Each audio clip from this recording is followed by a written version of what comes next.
part of our ongoing series of reports on school safety. Tonight, the I-Team has a story about threats to carry out a shooting made by a student at a local middle school. A staffer tells 7 News teachers and students were shocked when the student who made those threats returned to class. Investigator John Barr is here now with more. John. Michelle, it was in late November that a 7th grader at Katherine Johnson Middle School in Fairfax County made a series of posts on Instagram. One of them threatened a school shooting. Officials became aware of the posts and intervened, but a staff member tells the I-Team teachers and some classmates were uneasy when the student who made those threats returned to school. The email went to families of Katherine Johnson Middle School on November 20th last year, just before Thanksgiving break.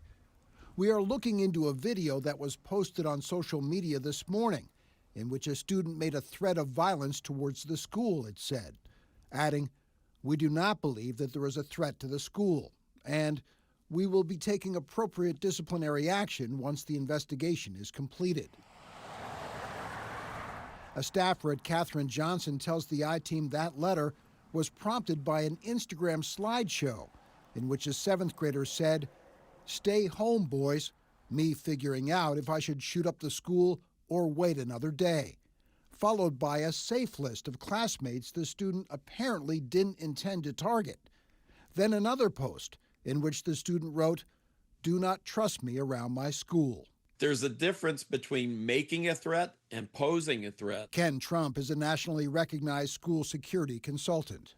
The challenge school leaders have is they can't give a lot of detailed information on specific student cases because it'd be violating federal law, and that creates an enormous amount of tension for parents, students, and the school community who can't get details on how was the issue resolved, what happened to the threat maker, and why is he back in the school? Which is what happened in this case, according to our source, when the 7th grader who got suspended before Thanksgiving was back in class late last month.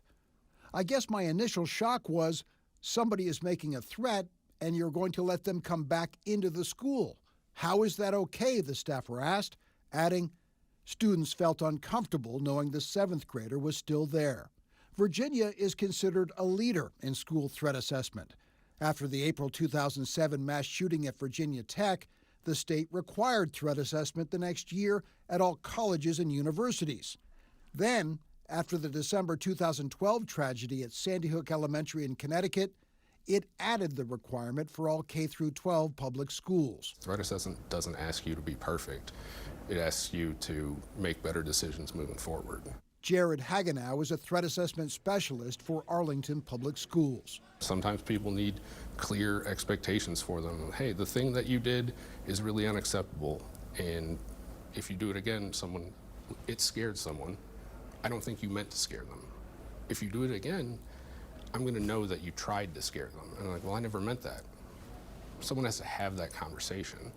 The key in threat assessment is to determine where on a pathway to violence a student may exist and to try to intervene on that pathway as early as possible so they don't escalate to carrying out a potential attack.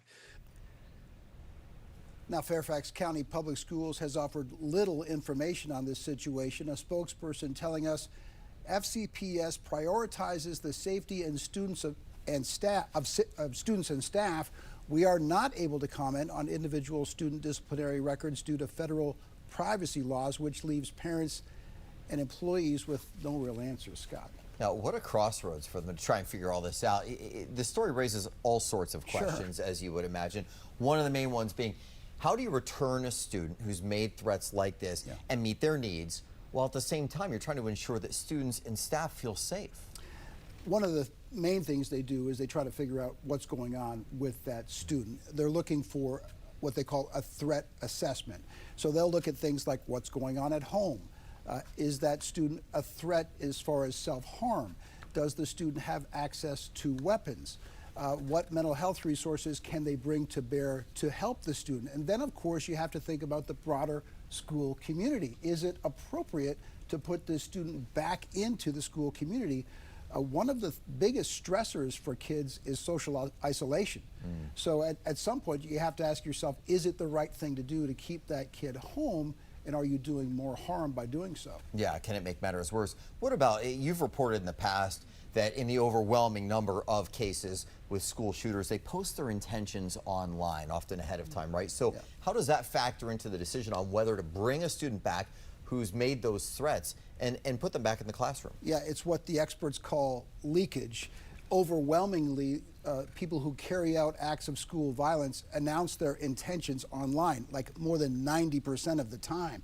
And so when they see threats like the ones that they identified that came from the Katherine Johnson Middle School student, they take them very seriously for that reason. Now, that's a long way from saying that this individual intended to carry out acts of school violence, but they have to take it seriously. And the reality of the situation is, as Ken Trump highlighted, there is a big difference between making a threat and posing a threat. They obviously came to the conclusion that this student merely made a threat. Yeah, what a challenge for everyone from law enforcement to the families to the schools to the students. All right, we know you'll stay on top of it, John, and we know a lot of parents watching may have some questions about security at their own child's school, and you can find all of John Barr's prior reporting on the safety measures in place across the DMV. That's on WJLA.com, and it's under the iTeam tab.